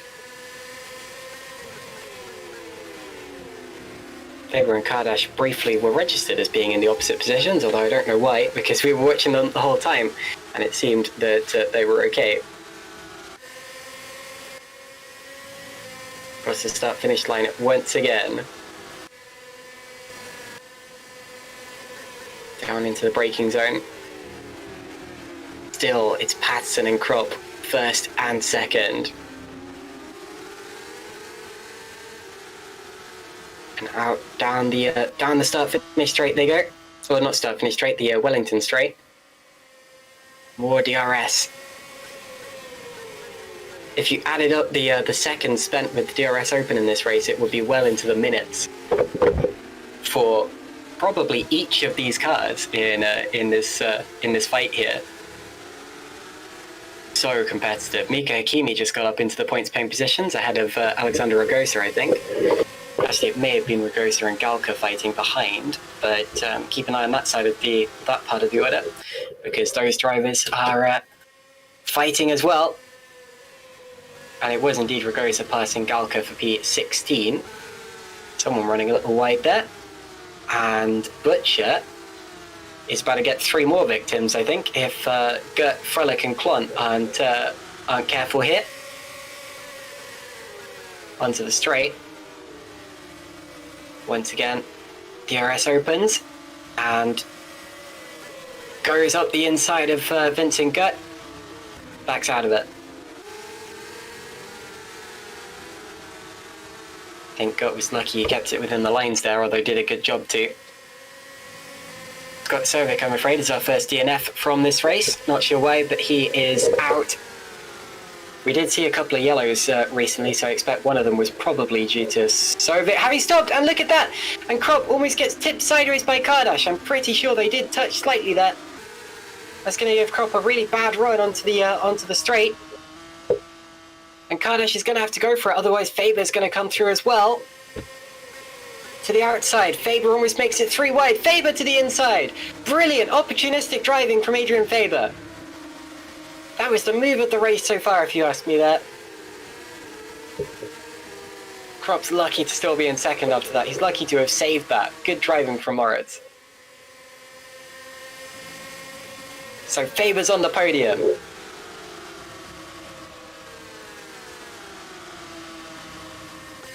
This is great stuff to watch. Incidentally, this is Faber's first Supercup race of the season. I'm pretty sure he's done Supercup in the past, although according to the sheet that I'm looking at, he hasn't done Supercup yet this season. He's been doing Formula Challenge so far this season. He's currently 9th in the standings there, having picked up 2 wins, and has decided to move up to Supercup for this round.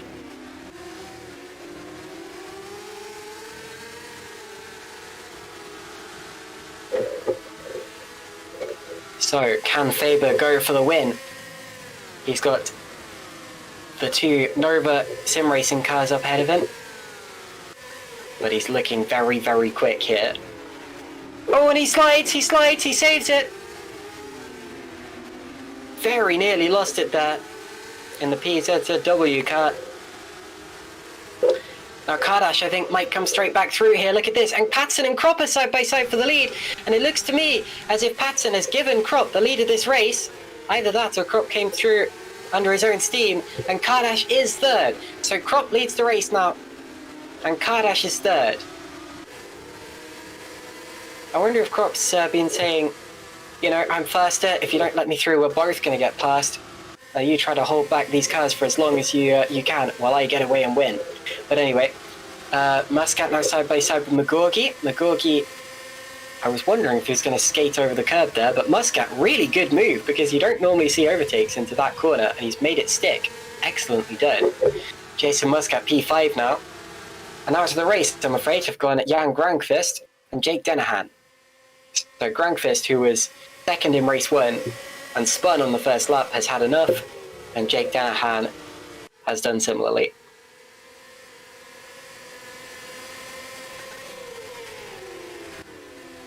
The end of another lap of racing.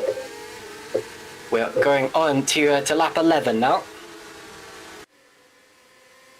And Krupp leads the race, everyone behind him getting slightly desperate potentially. I think Alexander Ragosa has just dropped a couple of places. Rojak and Hakimi just came through. Although Hakimi now dropping. I think something's happened back there actually. Yeah, I think Hakimi's in trouble. He's dropping down the order, and we just saw him in, and he's in the wall. So something definitely happened there to Mika Hakimi. He just got into the points. He was fighting with a bunch of other drivers there, with Vorosha, Galka, and Ragosa. And all of a sudden, he started dropping down the order and is out of the race. Big shame for Mika. It looked like he was going to get his first double points finish of the GPVWC Super Cup campaign. Through Cups, we're once again looking at the battle for the lead, and what a battle it's been, and it's still 9 cars strong. It has been for the entire race, but these two Williamses are driving the, or Nova Williamses I suppose I should say, have been driving the widest cars that you've ever seen in GPWC racing. Remember, these are the 9 cars that were turned on their head after race 1. And they haven't stayed in that order, but the top 2 definitely have.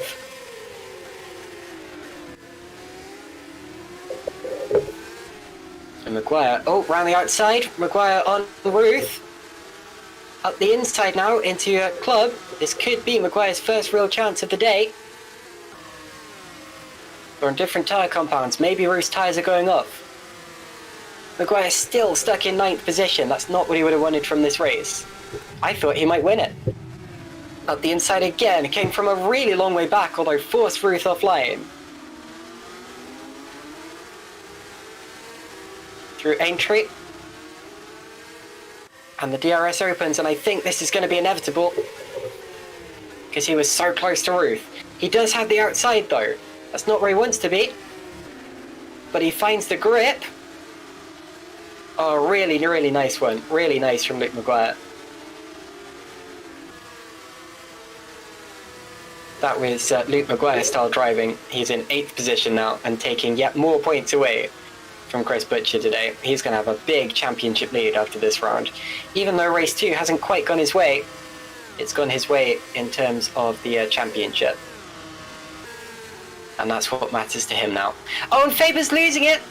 And another really good save, but he's lost 4th position. Muscat's 4th, McGorgy's 5th. Faber got, I expect he got over the curb a bit too much into Chapel and tipped it sideways. Now Frelick on Klunt. These two swapped earlier on, but now the tyres are coming into Frelick's advantage, I think. To the outside, Butcher right there with them. It's attack or be attacked for Frelick. And right now, it's attack and be attacked. 5 laps remaining in this race. Could Butcher get a top 10 here? I think he might. Butcher has been a lot better at overtaking today than his teammate. Up the inside. Oh, and a big slide for Frelick, but Butcher gets it. So Butcher is now 11th. Some more yellow flags, and I think Antonio Krelenovic just dropped out of this race, so that's a double DNF for Antonio there. Unfortunate for him. Into Luffield once again. The leaders are side by side and swapping once again, so Patterson goes back to the lead. That was a risky place to swap because look where Kardash is. But he's going to be held back into Maggots Beckett. So obviously Krupp had his time to prove himself, to prove that he could get away and extend his lead, and he didn't manage it, so they've swapped back, and Craig Patterson, the plan for them now will be to have Craig Patterson lead them to the end. That is, unless they are fighting. It didn't look as if they were fighting, because that's not normally a place where you see overtakes. And up the inside goes Kardash, backs out of it. Butcher's up to 10th. Butcher is up to 10th place. He's past Menoclon. So Chris Butcher, trying to minimise the damage of this horrible race weekend, is minimising it well and driving expertly here in the other THR car. No team orders at Nova apparently, so they have been racing. So Patterson has taken the lead of the race. I don't know if they're discussing it with each other, but anyway, and Maguire's ahead of Stevens. Look, Maguire has passed Tom Stevens. No, he hasn't. They're still side by side down the straight. And that's over P7. I think Maguire will get it though, because he was on the right side of the track to get the place. And yes, indeed. So Maguire is P7 now, ahead of Tom Stevens. Josh Downard says he can confirm that that was not an intended swap. Moritz had a small wiggle, so Craig had to go through. So that was a mistake from Moritz Kropp, and Craig Patterson leads the race very, very genuinely.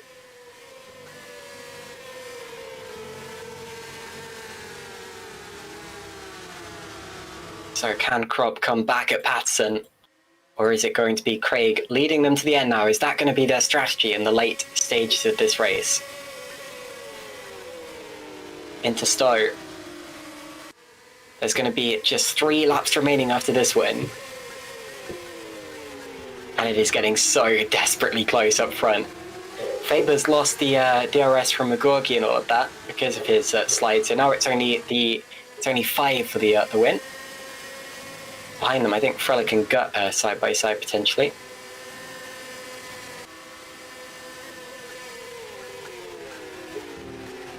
Frelick coming out on top out of those two.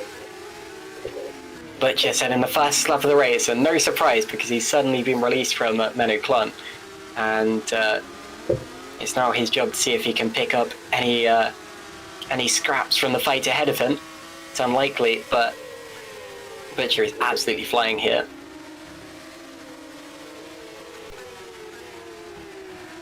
And in the firing line is Fabian Ruth there, who we're watching trying to pass Tom Stevens now. Stevens, who's only just been passed by Luke Maguire. It's interesting how Maguire started to get a wriggle on towards the end of the race. That's partly due to his tyres, with Ruth and Clont starting to drop back now. Interestingly, Jason Muscat has not started to drop back yet, but then again, Muscat has always been the best on tyres. I don't know how he does it, but every single round, he just seems to have infinite rubber on those things, no matter what colour they are. And he's still in contention for the win here. It would be an unlikely win, it would be a shock result, but he is definitely still in contention for it because look at how close that fight in front of him is. He can definitely pick up the scraps here if something happens. 2 laps to go. The timer still ticking down. The metaphorical timer, because this race goes to laps rather than time. Butcher once again sets the fastest lap of the race as he continues to attack or catch. And side by side, and it's Kardash up the inside of Kropp, and Kardash is second, so it's no longer a Nova 1-2. They held on for so long, and they may well get it back again. No, Kropp had another look. In the background, Faber's under attack from Maguire as they come down the straight.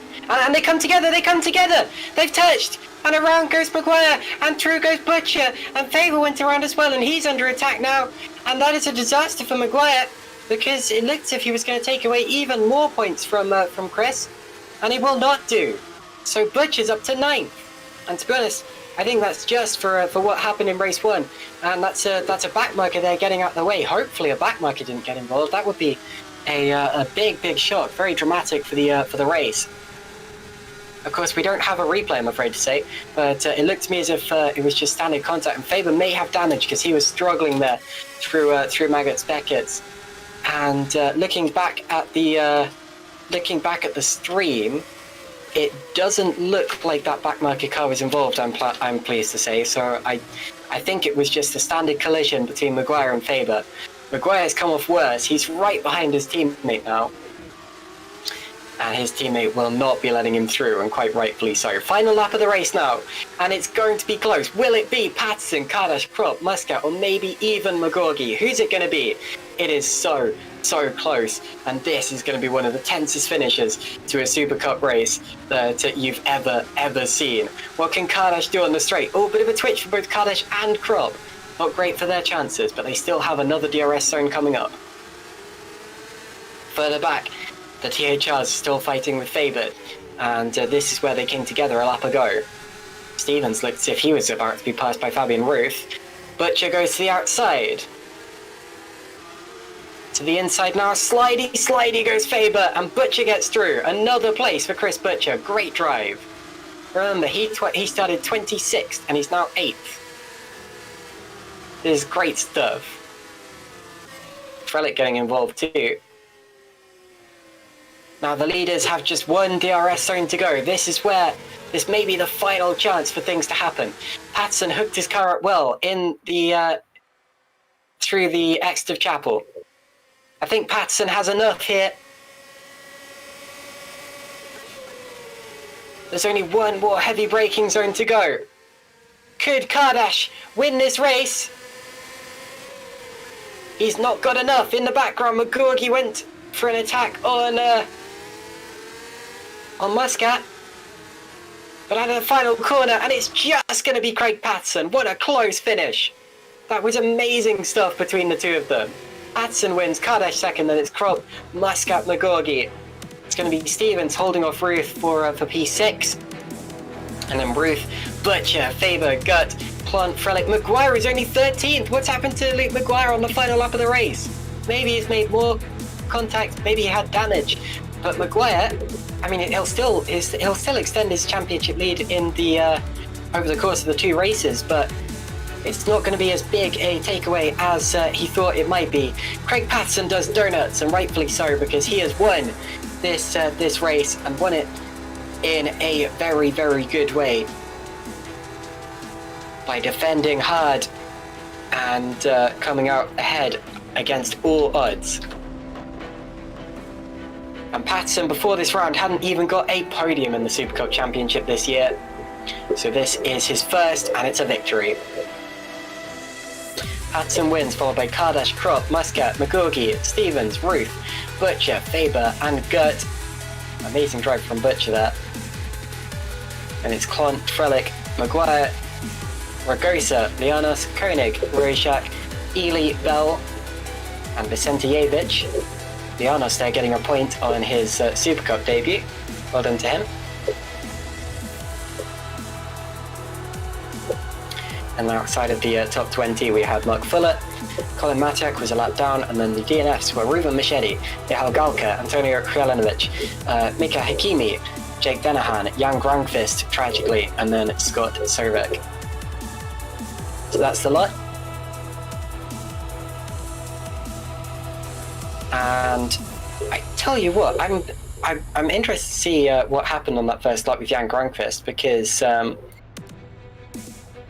he just seemed to appear backwards, and whether it was his fault or not, I don't know, but may have cost us a 10-car battle for the win. That would have been intriguing. But what a race that was! That was amazing stuff. Loved every second of that, and I'm looking forward to the next round of the championship. It's going to be a good one. Looking back at the replay, it looks as if Granqvist got touched from behind by Maguire potentially. So I expect the stewards will maybe have a look at that after the fact. But anyway, and there you see Damien Kardash, P2. He'll be happy with his result as well, although would have been happier with a victory. So don't go anywhere if you want to hear the interviews with some of the leading drivers in this race. Let's first talk to, well, since we don't have our race 1 winner yet, let's talk to our race 2 winner, Craig Patterson. Craig, you there? Yeah, hello. So Craig, Your first Super Cup podium of the season, and it's a victory, and with a livery that means a lot to you. How does that feel? I don't, at the moment I can't think. It's been 3 years I've been in Super Cup, and just trying to get a podium has always been just a step too far. But tonight race 2 got perfect start. I think Moritz couldn't hear the lights, and I'm shaking. I'm that happy. It's been a long time coming. Thank God. I can hear it in your voice. I can hear that you're shattered too. Talk us through that fight. That was so close towards the end there, and you swapped places with your teammate twice. Yeah, I think early on in the stint, Moritz had slightly more pace. We were talking about swapping cars around, but Cardass always seemed to be a little bit too close. Then I think at one point Faber managed to overtake him, and he had a slight bad exit coming out of Village, I think, and we managed to swap the cars safely there. And obviously, I just stayed behind Moritz for the remaining, for what was going to be for the remaining part of the race. Then I think his tyres hit the cliff. He got a bad exit coming out of Luffield, and obviously we didn't want to hold each other up, so I went back through, and we just stayed like that until the end. Obviously, unfortunate, Moritz lost out to Cardass. Certainly made the last few laps with Cardass very, very, very tense. But I'm glad I've just managed to hold on, to be fair. It was an amazing, amazing finish. And was the livery your idea? Maybe. Could be, yeah. You could say that, yes. Yeah, I wonder what gave me that idea. It's got nothing to do with Williams at all. Nothing at all. Fantastic. Well, you go and enjoy your victory. That was great stuff. Thank you very much. Catch you later. So that was Craig Patton, our race 2 victor. We can talk to our race 1 victor now, Luke Maguire. Let's bring him into the broadcast room.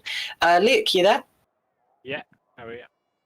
So, race 1 went perfectly. You led pretty much every lap of the race, and in fine style as well. Let's start on a high note by talking about that. Yeah, let's just talk about race 1. How about that? Indeed. Yeah, race 1 was good. Unlucky for Chris on his losing connection, but besides that, yeah, just managed to gap to Jan and pitted a lap later, which is good. And it couldn't have went really any better.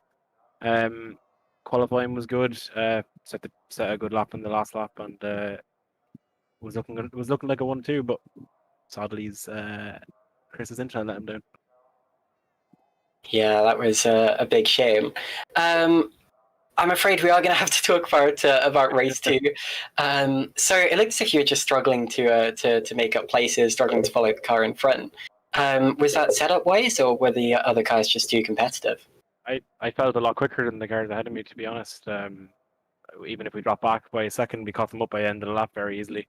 Had a nice battle with Stevens and I can't remember who the other car was, but we had a nice battle for 2 positions, and then came up to Faber, and I don't know what you call that, but we won't discuss it on this, but I don't know what that was, to be honest. And then you dropped 13th towards the end after the Faber incident. We missed that. What happened? Well, after he took me out in turn 4, I think it was, for doing 2 moves under braking, we went to the last corner, and I went to brake to the right, and I think he broke early, or I outbraked and broke into him. But yeah, maybe he deserves it. Oh, so it was Faber twice. Wow. Okay. Yeah. Well, before that, in turn 5 and stuff, he was weaving across the track, doing very weird lines, and I was warned by David to not go near him. But yeah. So not making any friends out on the track then, but anyway, a victory. You've extended your championship lead, and admittedly, race 2 didn't go your way, but still, I'm sure you'll at least be proud of that first race there. Yeah, sorry for anyone who I collided with there in the rejoin in the last corner there. I'm probably expecting a penalty for that. So at least we finished. So hopefully not a penalty, and move on from here and do better next race. Thank you. Well, good luck in your future races.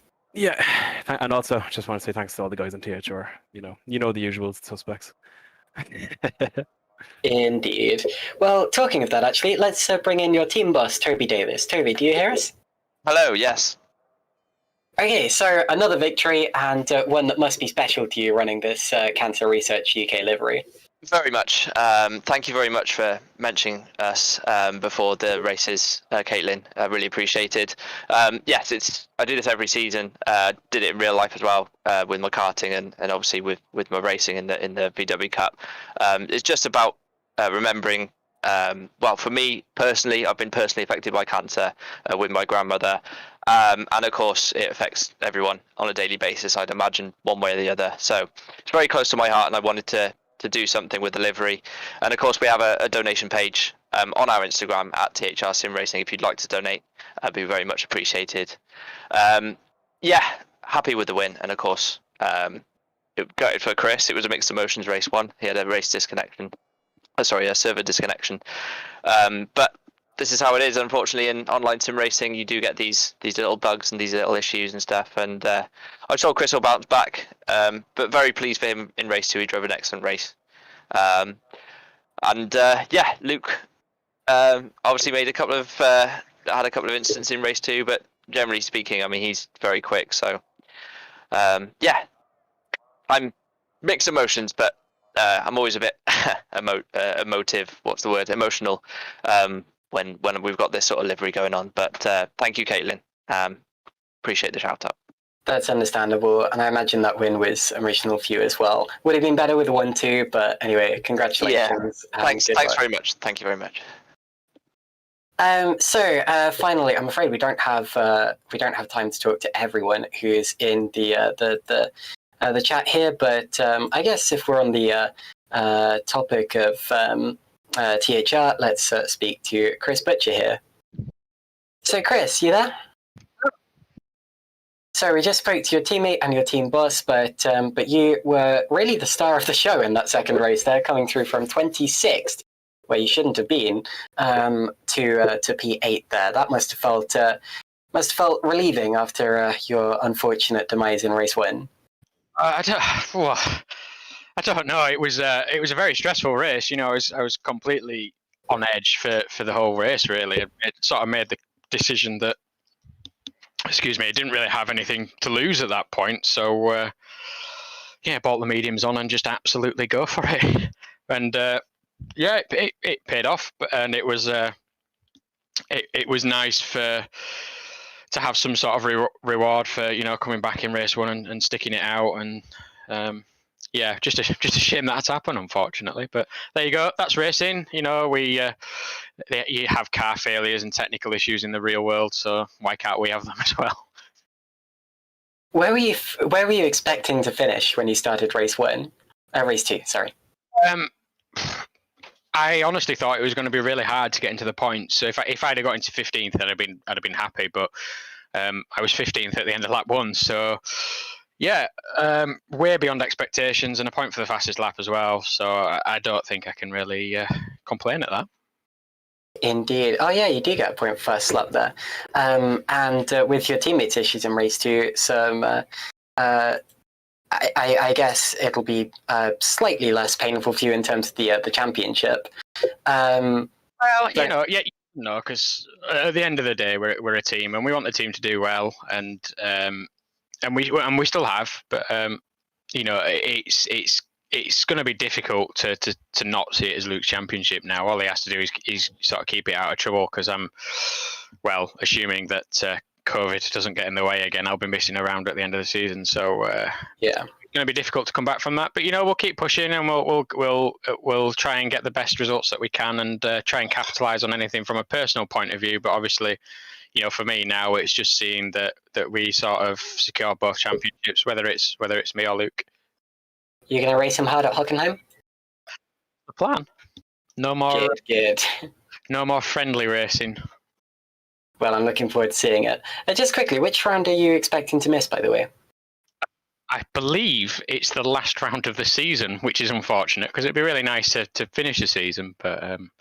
Yeah, and that is unfortunate, because if we get there and there's a championship fight, it may be taken away from us before it starts. But anyway, we'll cross that bridge when we come to it. Thank you for talking to us, Chris, and congrats on your really, really good race 2. Caitlin. So that was Chris Butcher. Unfortunately, I don't have time to speak to anyone else. There are a lot of people queuing up now, and I'm going to have to disappoint pretty much all of them. So I hope I'm still relatively popular after this. But anyway, thank you all so much for watching this race. This couple of races. It was very, very fun. I very much enjoyed it. And thank you to Heigo Poom as well for streaming and providing the cameras that you saw. And thank you to everyone who I just interviewed. We will be back in 2 weeks' time from Hockenheim, same time, 7:30-ish if you're in the UK, and adjust that to your local time if you're anywhere else. But of course, between now and then, we also have Super League Lights, Formula Challenge, and Academy. Not necessarily in that order. But anyway, thank you for watching, and we will see you in 2 weeks at Hockenheim.